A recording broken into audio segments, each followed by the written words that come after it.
All right, let's find in the Bible today the book of Nehemiah. Nehemiah.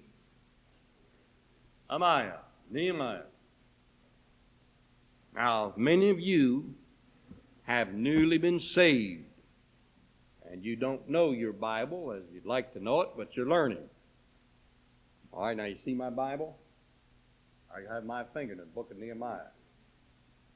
So if you can figure out the size of your Bible in proportion to the size of my Bible, figure how much is the one side of my finger, how much is the other, it'll help you find where the book of Nehemiah is.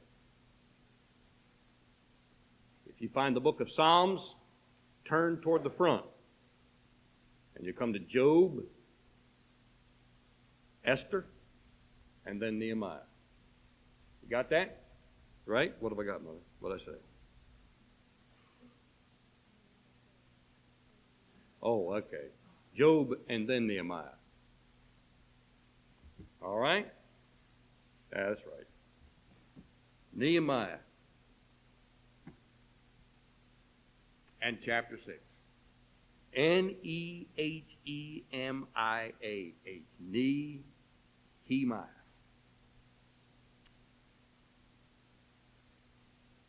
In chapter 6. Nehemiah chapter 6 verse 1. All right, ready? Now it came to pass when Sanballat and Tobiah and Geshem the Arabian and the rest of our enemies heard that I had builded the wall, and that there was no breach left therein, though at that time I had not set up the doors upon the gates, that Sanballat and Geshem sent unto me, saying, Come, let us meet together in some one of the villages in the plain of Ono. But they thought me to do mischief. And I sent messengers unto them, saying, I am doing a great work, so that I cannot come down. Why should the work cease, whilst I leave it and come down to you? Now, what had happened earlier in the Bible, if you were to read about what took place with the Jews, they had been captured by Nebuchadnezzar, and the city of Jerusalem had been destroyed. And he took them away captive into Babylon. And it's in Babylon where the book of Daniel records its events. And then after 70 years, the government of Babylon changed. And they fell to the Medes and the Persians. And a fellow by the name of Darius became king after 70 years. So that some of the people said, let's go back to Jerusalem. Now, they hadn't been there for 70 years. In fact, those who went back to Jerusalem were the children of those who'd been carried captive there. Nehemiah was one of them. So Nehemiah wanted to go back to rebuild the city of Jerusalem because it was the capital of the Jews. Now, the city of Jerusalem has great significance in the Word of God, and it is greatly significant to the Jewish people. David sang its praises in the book of Psalms. He talked about, oh, Jerusalem, Jerusalem. Now, there's more to it than just a city where people live, because Jerusalem has the significance as the residence of the people of God. It also has the significance as being the place where God meets His people, and consequently the temple, so it's a spiritual center. And in the Bible, the city of Jerusalem became significant with the testimony of God. So that when the city of Jerusalem was destroyed, it shows that the relationship between God and His people was also destroyed. And now that Nehemiah comes back from Babylon with a group of Jews to rebuild the city, it's significant that the relationship between God and His people has now been established, and they want to build the testimony that is their responsibility so all the world can know the testimony of God working through His people. So when Nehemiah comes back to the city of Jerusalem to rebuild it, it's the picture of rebuilding the testimony of God. So why is the city of Jerusalem there in the Bible? Why is it there today? Its significance is this. It is a picture of the relationship between God and His people, and as such, the people of God have the responsibility to testify about God to all the world. What is your responsibility to the world? What's my responsibility to all the world? To testify to God, of His goodness, to witness of His love, and to tell that in Jesus Christ there is a Savior. So your responsibility, my responsibility, is to be a witness. And that witness is to declare that our relationship is right with God. Tonight, we will be observing the Lord's Supper. And that is basically what the Lord's Supper is all about. It's all about you as a Christian, your heart being right with God, and testifying that you are right with God so that you can give a testimony to the world that your relationship is right with God, and that through you, God can be known to the rest of the world. So, here, Nehemiah comes back to rebuild the city of Jerusalem. As he builds it, one of the first things they did, they built the wall as a defense against the enemies of the people of God. In fact, when Nebuchadnezzar, 70 years earlier, had come in and captured the city, the first thing he did was to tear down the wall, destroy the defenses of the city of God. When Nehemiah came back to Jerusalem, the first thing he did was to build the wall and to build a defense against the enemies of God's people. Now, there is a great significance in this. So when he built the wall, the enemies of God's people, headed by these three men, Sanballat, Tobiah, and Geshem, when they heard that the wall was built, they came up to Nehemiah and said, "How about coming out here to one of these villages and let's sit down and talk about you being here?" And the villages were located in the plain of Ono. Now, learn a tremendous lesson here.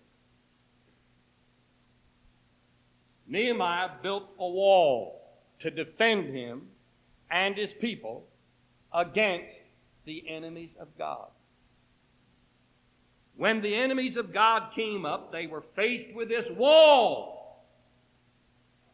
So they said, "Come out from behind your defenses and let's go down here and talk out in the plains." How stupid. But that's the way the devil always operates. Come from behind your defenses, child of God, and let's talk out here. Now, the location of these villages carries a very significant name, and it ought to demonstrate your attitude every time the devil invites you out from behind your defenses to negotiate. That place was called Ono.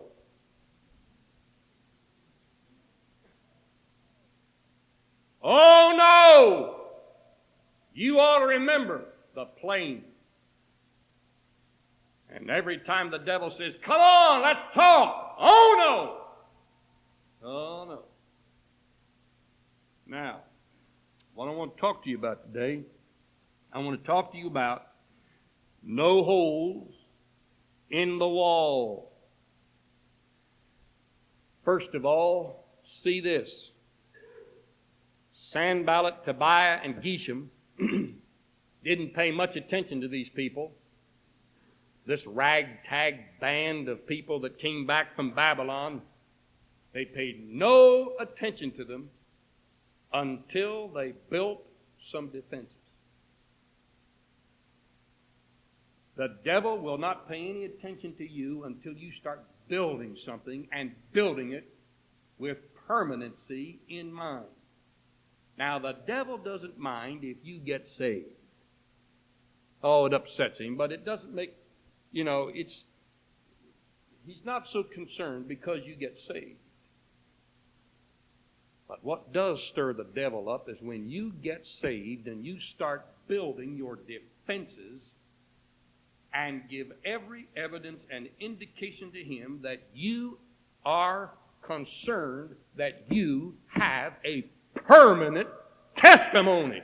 Now, if you're going to be a fly-by-night Christian, one that's on and off, up and down, hot and cold, in and out, inconsistent, you're no threat to the devil, and he doesn't care about that. But the minute you build your defenses and set up your guns to fight him, then that is when he begins to take notice.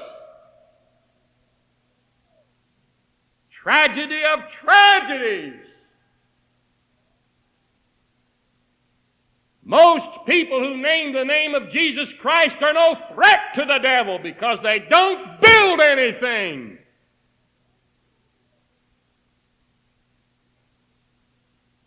I'm talking about building a testimony. I'm talking about building a home. I'm talking about building the lives of children. I'm talking about building a church with a testimony, building a Christian school, you name it. But if you start building something with permanence, that's when the devil begins to size you up. Up until then, he pays very little attention to you. And that's where some of you stand right now. You're no more threat to the devil than you are to a lion with a BB gun.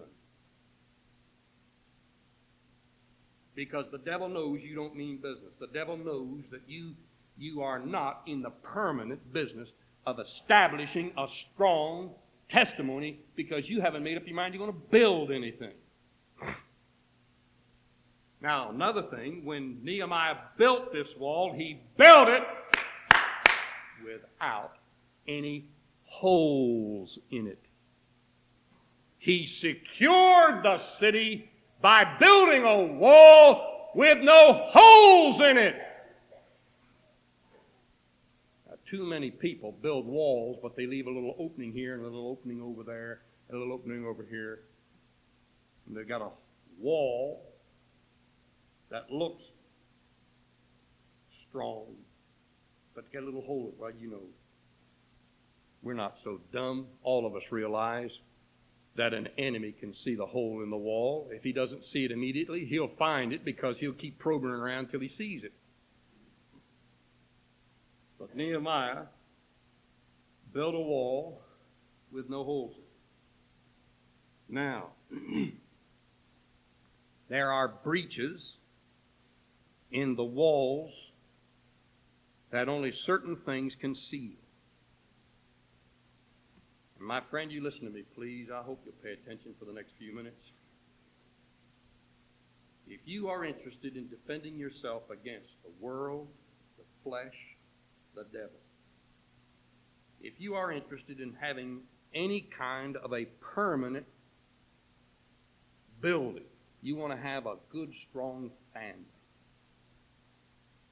You want to have a good, strong home, a good, strong marriage. If you want to have a good, strong church, if you want to have a good, strong Christian school, if you want to have a good, strong Christian testimony for your own life, then you're going to have to build a wall with no holes in it. And there are holes that only can be sealed by certain things. And if you don't build to plug up these holes, you're going to be vulnerable to the enemy. First of all, there is a breach that only the Word of God can seal. Now, I would take time, and I think will, for you to open your Bible to the book of Ephesians in chapter 6. So please turn in your Bibles to Ephesians chapter 6.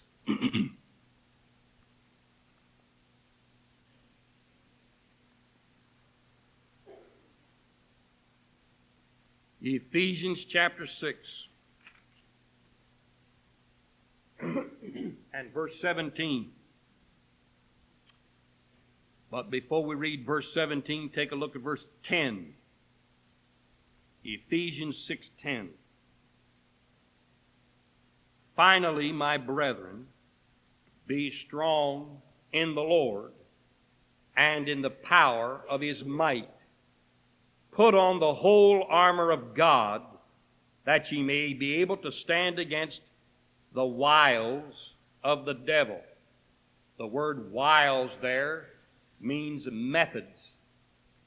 Put on the whole armor of God, that ye may be able to stand against the methods the devil uses against us.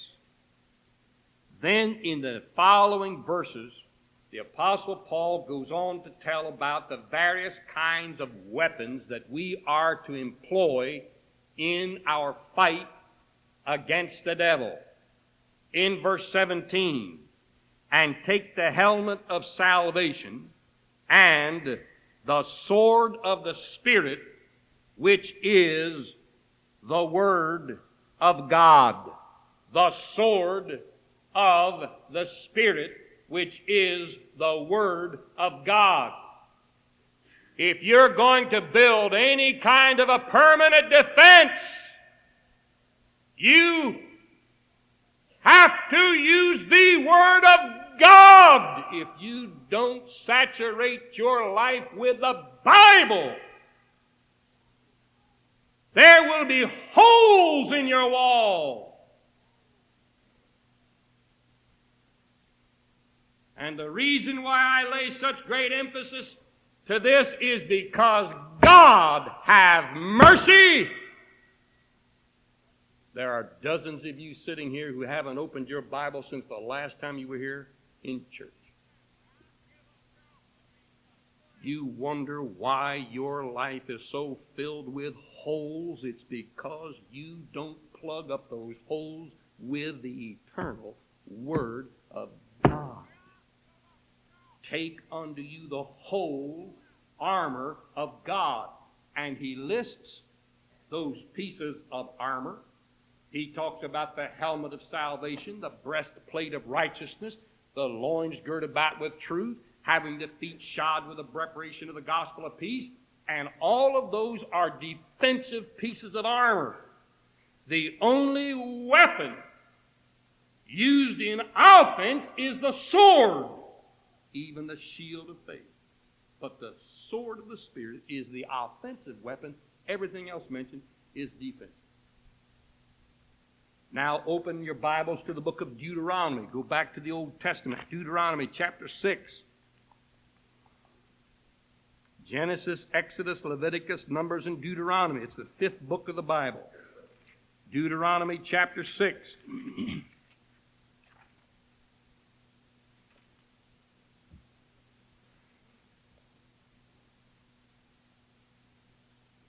Look at verse 1. Moses is speaking. Moses is leading the Jews out of the land of Egypt. He's leading them to the land of promise. They're looking forward to entering Palestine.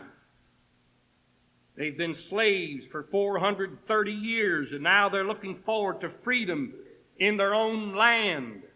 God has delivered them from slavery, and God says, now these are the commandments, the statutes and the judgments which the Lord your God commanded to teach you, that you might do them in the land whither ye go to possess it, that thou mightest fear the Lord thy God, to keep all his statutes and his commandments, which I command thee, thou and thy son, and thy son's son, and all the days of thy life, and that thy days may be prolonged.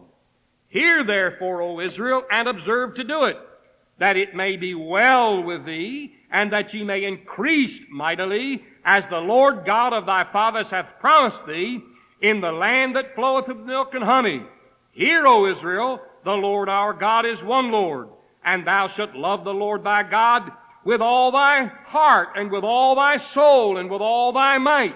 And these words which I command thee this day shall be in thine heart, and thou shalt teach them diligently unto thy children, and shalt talk of them when thou sittest in thine house, and when thou walkest by the way, and when thou liest down, and when thou risest up, and thou shalt bind them for a sign upon thine hand, and they shall be as frontlets between thine eyes, and thou shalt write them upon the post of thy house, and on thy gates. And it shall be, when the Lord thy God shall have brought thee into the land which he promised unto, or sware unto thy father, to Abraham, Isaac, and Jacob, to give thee great and goodly cities which thou buildest not, and houses full of all good things which thou fillest not, and wells digged which thou diggest not, vineyards and olive trees which thou plantest not. When thou shalt have eaten and be full, then beware lest thou forget the Lord, which brought thee forth out of the land of Egypt from the house of bondage. Thou shalt fear the Lord thy God, and serve him, and shalt swear by his name. Ye shall not go after other gods of the people which are round about you, for the Lord thy God is a jealous God among you, lest the anger of the Lord thy God be kindled against thee, and destroy thee from off the face of the earth. Now, if you will, go back, please, and look at verse 6. And these words which I command thee this day shall be in thine heart, and thou shalt teach them diligently unto your children. You shall implant them in the lives of your children. You shall talk about these words, the Word of God, when you stand up. You shall talk about the Word of God when you sit down. You shall talk about the Word of God when you lie down. You'll bind them around your arm, put them between your eyes, fasten them to the doorpost of your house. Saturate your house. Permeate your home with the Word of God. If you want a wall without any holes in it. If you don't want the enemy to break through, saturate your home with the words of God. What is wrong in America today? One thing, one answer, pure and simple. America has deserted the Word of God, and our homes are peppered with holes through which the enemy has come. You wonder what's wrong? It used to be you prayed in the schools, you read the Bible in the schools. Out the window that is gone. And in has come the worst kind of jungle situation possible. I challenge those of you sitting here this morning, if you think I don't know what I'm talking about, you visit Clarkston High School, visit Pontiac High School, visit Holly, go look for yourself.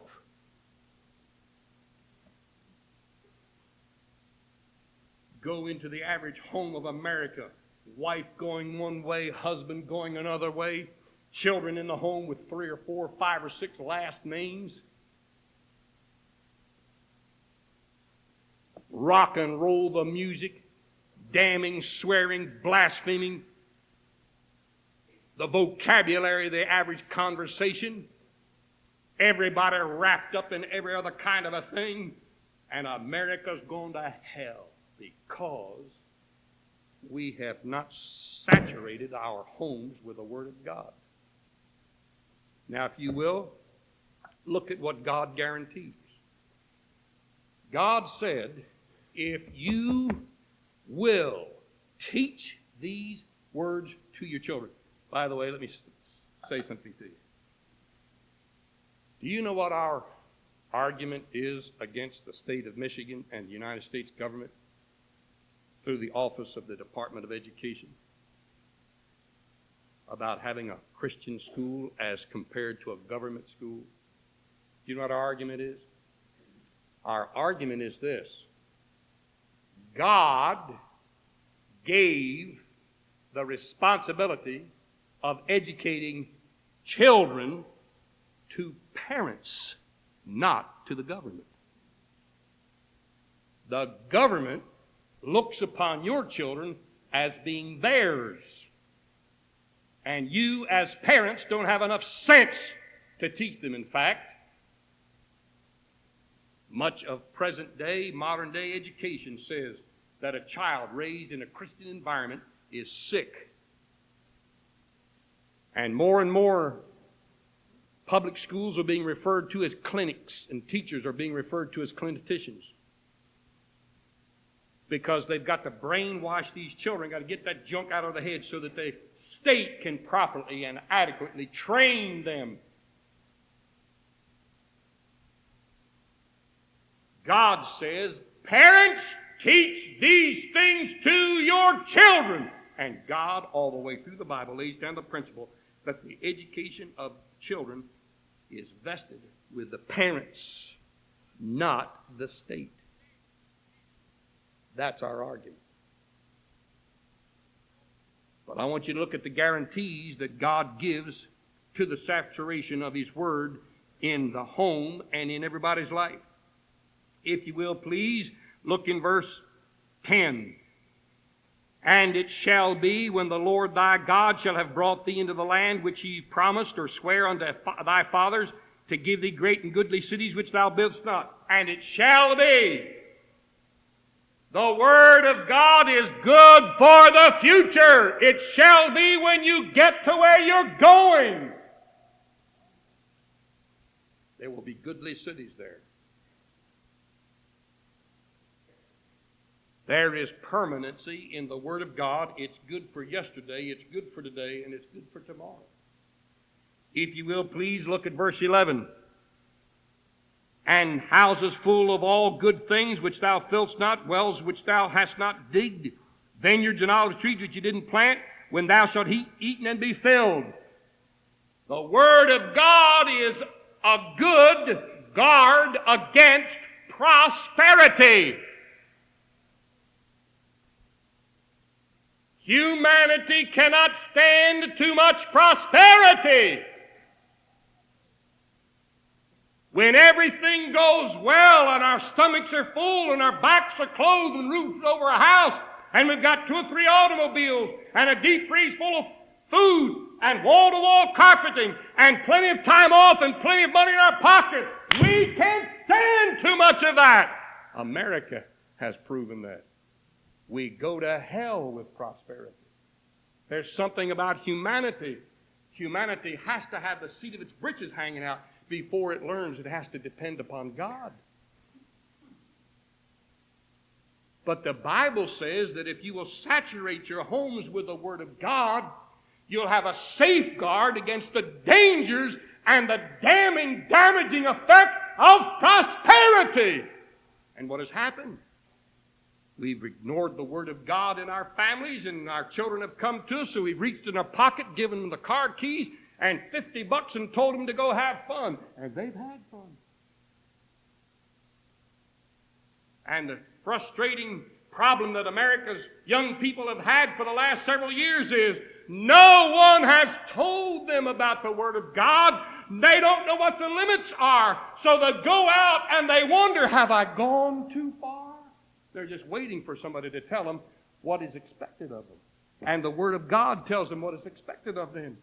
But you have not been giving them the Word of God, so they have flipped and flopped around in a chartless sea. They don't know where to go. How far is too far? And they're frustrated. And if you want to safeguard against the problems of prosperity, saturate your heart. Prosperity makes you believe that it's going to be this way forever. Right? I feel sorry for everybody that didn't live during the Depression. The Depression has left its mark on me.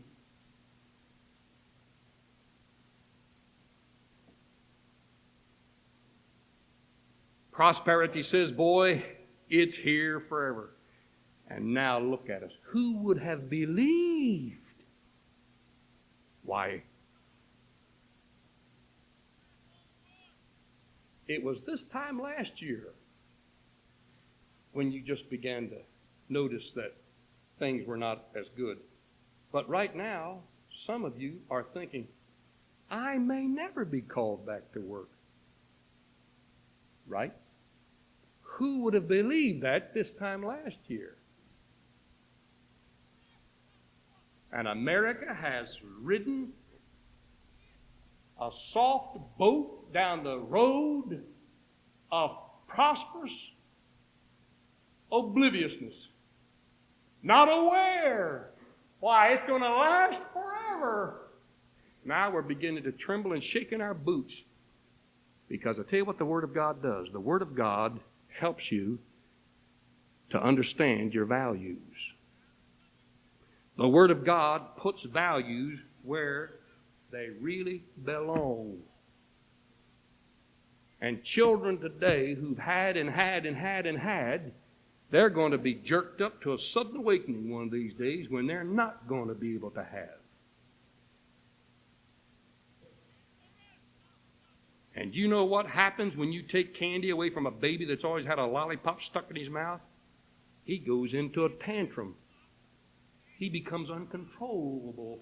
Then he wants to go out and steal because it belongs to him. Well, you see, if you saturate your home with the Word of God, you put your values where they ought to be, because that's the emphasis of the Bible.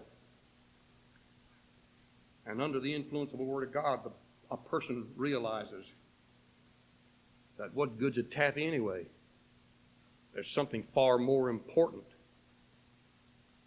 than something that'll rot your teeth out and damn your soul. This younger generation has gone hog wild on material things because they haven't had the Word of God to measure and weigh out true value. Look, if you will, please, at verse 12. Then beware, lest thou forget the Lord, which brought thee forth out of the land of Egypt from the house of bondage. Another thing the Word of God will do, the Word of God will fortify against forgetting our responsibilities. The Word of God, when it saturates us, brings us to a sense of responsibility. I must not forget God. I owe God something. How is it possible that in this nation, under God, after 200 years of history, we disregard the principles upon which this nation was founded? Every law that was enacted that was to become the standard by which every citizen's conduct was to be measured in this nation, every law was founded in the Word of God. Did you know that? We used to have laws against divorce. We used to have laws against abortion. We used to have laws for the protection and safety of our society. We used to have laws against homosexuality. We used to have laws against infidelity, because the founding fathers went back to the Bible and read in the Ten Commandments, thou shalt not commit adultery. And they said that ought to be on the books. If it's in the book, it ought to be on our books. Thou shalt not steal. If it's in the book, it ought to be on our books. So they founded their laws upon this book. And this nation was taught to respect the laws of the land and the laws of God because they were pretty much the same. Do you know that if you go into a court of law today, more than likely, They will not refer to the Bible as the standard upon which to base our conduct, but they will base it upon what is the feeling of society today toward this. How does society look at this? And now we are governed by a thing called situation ethics. Your ethics depends upon the situation. If you need it badly enough, steal it because the situation governs the ethics. And it's proper in some circumstances to lie. And really, it's not adultery under certain provocations and circumstances. And that philosophy is invading our court system so that today we base it on society's attitude, which is nothing more than everybody doing that which is right in his own eyes instead of doing what is right in God's eyes.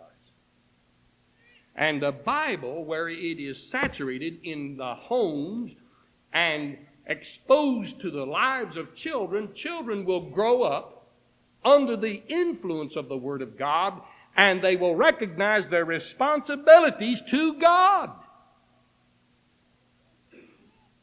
And I want to tell you something. Hear it and hear it again. A person's theology affects everything they do.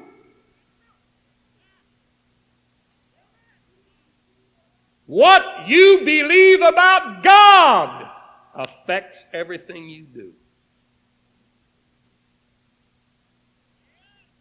Look again, please, at verse 14. Ye shall not go after the gods of the people which are round about you. It is a fortification against idolatry. The Word of God will fortify you against idolatry. Money will not become a god to you. Ambition will not become a god. Some rock star that has blown his mind on LSD will not become your god.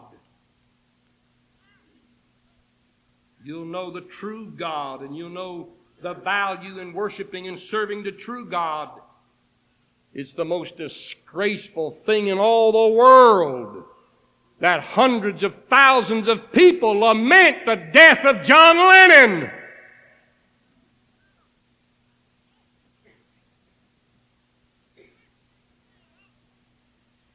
John Lennon, who with his other compatriots did as much to destroy the young people of America and the world as anybody else. The devil couldn't have done it any better. And his picture gets put on the front of Time magazine.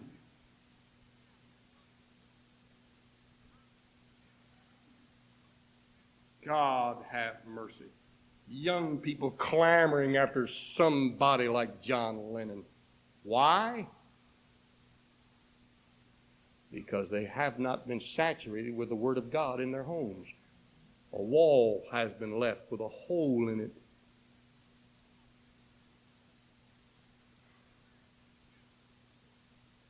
Look at verse 15. For the Lord thy God is a jealous God among you, lest the anger of the Lord thy God be kindled against thee, and destroy thee from off the face of the earth. The Word of God is a defense against the wrath of God. If you want to be protected against the wrath of God, build your wall, plugging up every hole with the Word of God.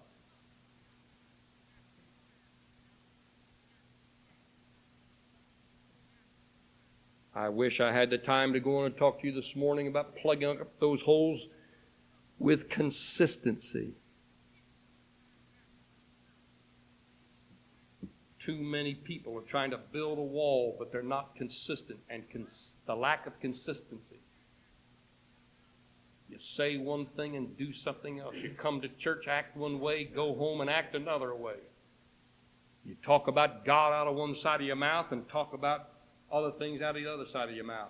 You're up, you're down, you're in, you're out, you're hot, you're cold, you're on, you're off. Just no consistency. And the Bible says, be steadfast, be steadfast, be steadfast.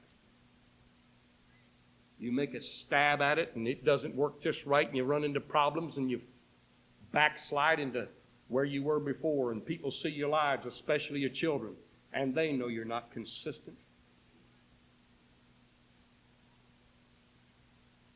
I'd like to talk to you about plugging up the hole with prayer. Buddy, if you don't build a wall and plug up the holes with prayer in total dependence upon God, you're going to have a wall so full of holes the enemy will always come through. I'd like to talk to you this morning about plugging up the holes in the wall with discipline. The Bible talks about discipline, saying no!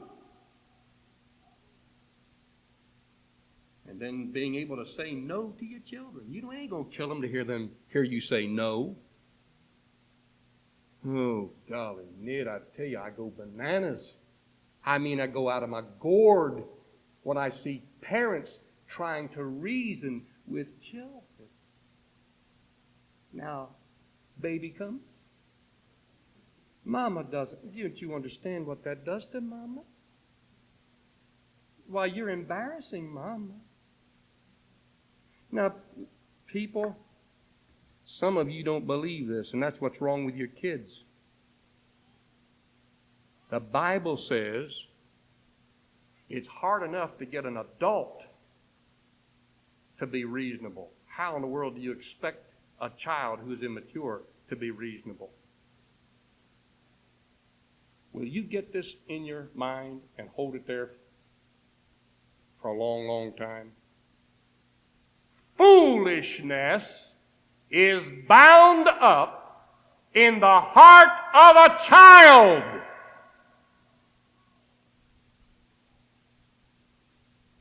God knows more about your children than you do. And God said foolishness is bound up in the heart of a child. That means a child has got a bunch of nonsense going on in his head.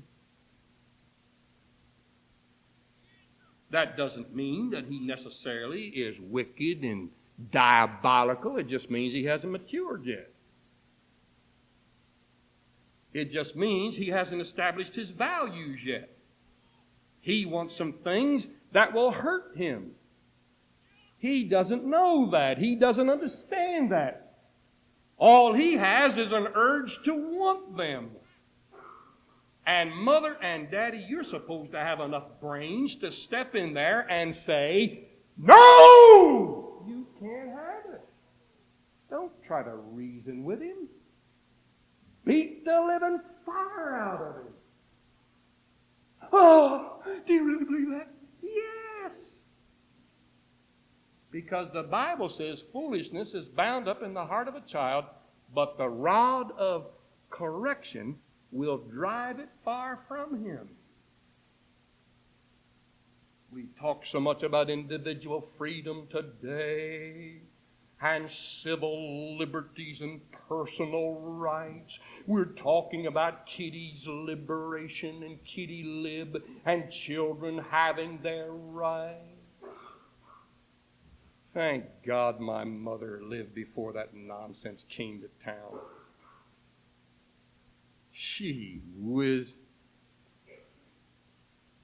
I hate to make it act like I had a perfect childhood. I didn't. But boy, there was one thing for certain.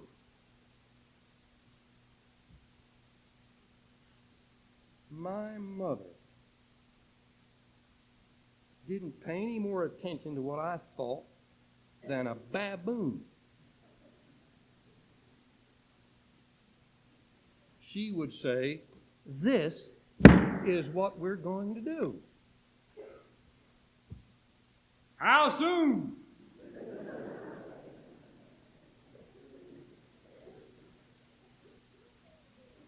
And this is what you're going to do. Yes, ma'am. And that was it.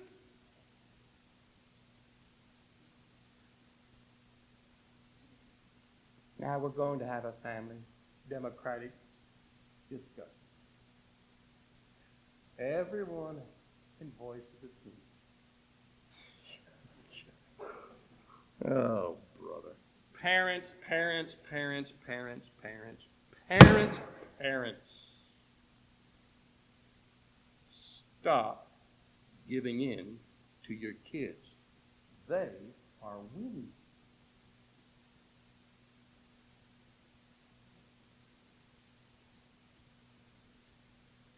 Well, Mother, I just have to have. Shut up! You don't have to have. Sit down! And then they're going to a tantrum and cry. You know what my mother do? Go ahead and cry.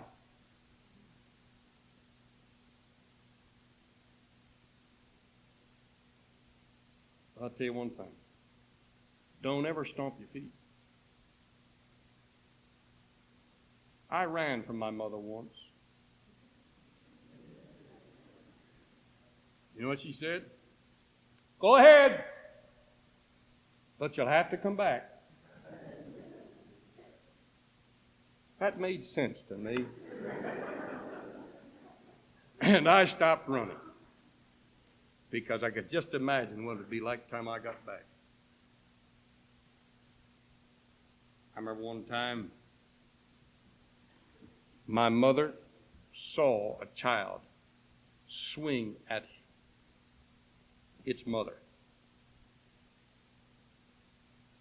My mother turned to me and said, "You ever do that, I'll jerk your arm out of its socket."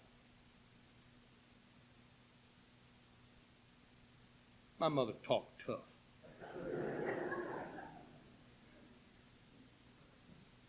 Now, I knew she wouldn't.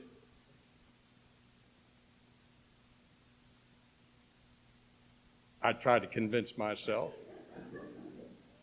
Now, why am I saying all this? Oh, good. I'm saying it, people. Prosperity has just about killed us. The wall has holes in it. The enemy has come in. We've sat back, and through lack of discipline,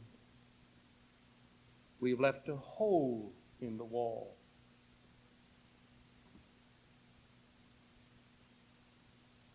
You remember back in the late 30s, about 1936, the Spanish Civil War? Do you remember that? Some of you don't. Some of you do. I forget which city it was now under siege. I think it was the city of Barcelona. And there were 4 columns of rebels, 4 columns of rebels converging on this city. I think it was Barcelona. The general who was defending the city was told that 4 columns were converging on the city. And he said, "I can beat them. It's the 5th column that will defeat me."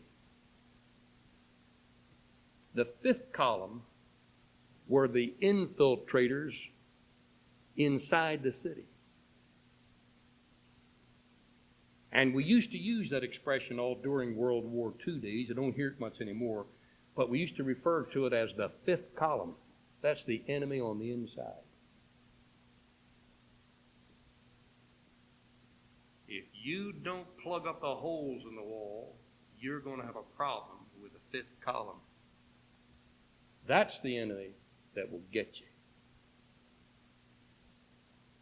Plug the breach, folks, with the Word of God, with consistency, with prayer, with discipline. Plug the hole, folks. Let's build our defenses so that they will last. Let's stand.